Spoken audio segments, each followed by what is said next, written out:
અમરેલીમાં આવેલ નિત્યમ વિદ્યા સંકુલ ફરી ચર્ચાનું કેન્દ્ર બની છે। આ શાળામાં જિલ્લા શિક્ષણ વિભાગ દ્વારા માન્યતા રદ માટેની કાર્યવાહી શરૂ છે અને બીજી બાજુ શાળાના સંચાલકો દ્વારા સોશિયલ મીડિયા પર એડમિશન ઓપનની જાહેરાતો કરવામાં આવતી હોવાના આક્ષેપો કરાયા છે। ત્યારે આ શાળા ફરી વિવાદમાં આવી છે। આ શાળા ફાયર સેફટીની એનઓસી વગર ધમધમી રહી હોવાના આક્ષેપો કરવામાં આવ્યા છે। આ બાબતે અમરેલી ફાયર ઓફિસે એચસી ગઢવીએ માહિતી આપતા જણાવ્યું હતું કે હાલના તબક્કે નિત્યમ વિદ્યા સંકુલ કોઈ ફાયર સેફટી સર્ટિફિકેટ આપવામાં આવેલું નથી।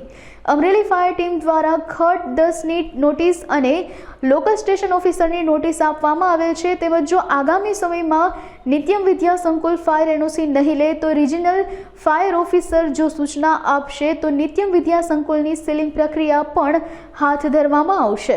ના, હાલના તબક્કે નિત્યમ સંકુલ ખાતે અત્રેની કચેરી દ્વારા કોઈપણ પ્રકારની ફાયર સેફટી સર્ટિફિકેટ ઇસ્યુ કરવામાં આવેલું નથી।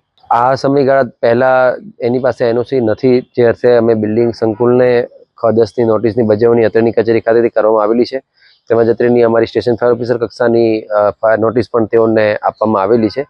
આ અંતર્ગત અગર એમના દ્વારા કોઈ કામગીરી કરવામાં નથી આવતી તો ભવિષ્યમાં આ રિજનલ ફાયર ઓફિસર સાહેબશ્રીની કચેરી દ્વારા જે કંઈ પણ સૂચના આપવામાં આવશે તે મુજબની પ્રક્રિયા આગળ હાથ ધરવામાં આવશે। રિજનલ ફાયર ઓફિસર સાહેબશ્રી દ્વારા જે કંઈ પણ સૂચના આપશે, અગર એ સીલિંગ પ્રક્રિયા હાથ ધરવાની સૂચના આપવામાં આવે અથવા તો બીજી કોઈ પણ પ્રકારની જે કંઈ સૂચના આપવામાં આવશે તેનું અનુકરણ કરવામાં આવશે।